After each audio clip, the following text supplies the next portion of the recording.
Okay, this is a hard question, okay, but the first part is definitely doable. We want to find the inverse f dash of this 3x minus 2. So the algebraic way of doing this is to put a dummy in where the f of x is. So I'm going to put y equals 3x minus 2, and I'm going to rearrange that x is the subject. So y plus 2 equals 3x. X is equal to y plus 2 over 3.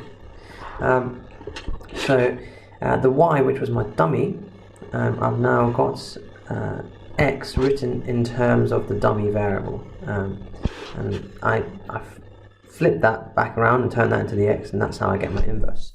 So f dash of x is equal to x plus 2 over 3. Okay, if you do this in the chain sequence method, then you do something like this. Okay, I start with x goes in, I times by 3, and then I subtract by 2, and come out with my output. To go backwards, I would need to add 2, and then divide by 3. And what does that look like? Well, what I start with, x, add 2, divide by 3, and get back to my original. Okay, part B is where the tricky stuff begins. Okay, you're asked to do this. fgx is equal to 2gfx, and then you've got to show some algebra. Okay, you've got to show that 15x squared minus 24x plus 8 is 0.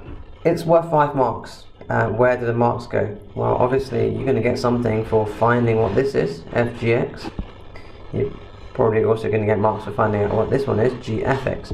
So even if you're a bit scared by the question, you can grab something. So let's go and do that. Let's try and do fgx.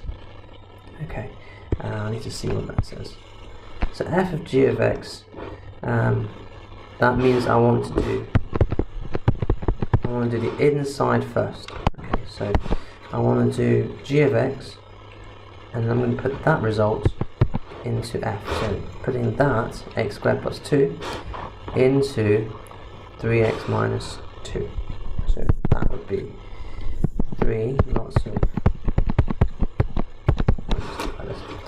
So g of x, I'm doing f on g of x. So I'm putting the whole of x squared plus 2 into where that x is what I've got here. X squared plus 2. 3 lots of that take away 2, and so if you just evaluate this, you're going to end up with 3x squared plus 6 take 2, so 3x squared plus 4. Okay, that is my fgx. So if we do the same thing for gfx, okay, and bear in mind 2 of that. Okay. So if I go ahead and find out what gfx is,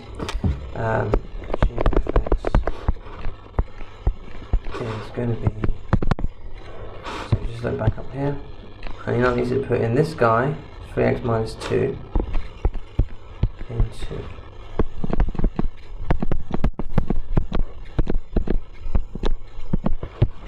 this one, 3x, x squared plus 2. So if you do that, you turn the handle, this is quite fiddly now. I've got to expand this foil, add the 2, so I'm just going to do it in my head. Minus 6, I've got 2 of them, so minus 12x, add 4, add 2, so I've got 9x squared minus 12x plus 6. And I need to drop that into this box here. So I've got 9x squared, 12x plus 6. Okay, so you can see where the mark's going. Okay, you're going to get 1 mark for finding this guy. You're going to get 1 mark for finding this guy. You're going to get 1 mark for putting them in the equation. Okay, so you've got 3 out of the 5 already. So now let's turn this, and hopefully we can get it to look like the one we're trying to get to, which is this guy here. Trying to get to that guy. So let's see what happens. Let's expand this out first. So 19x squared 24 plus 12. Okay, so I'm going to, sorry, 18. 9 times 2 is 18. So subtract that across, I've got 15x squared. Subtract the 4, I've got plus 8. Okay, and look, I've got it. It's the same. Okay, so we've done it. So, the same thing. Awesome. That was a hard question.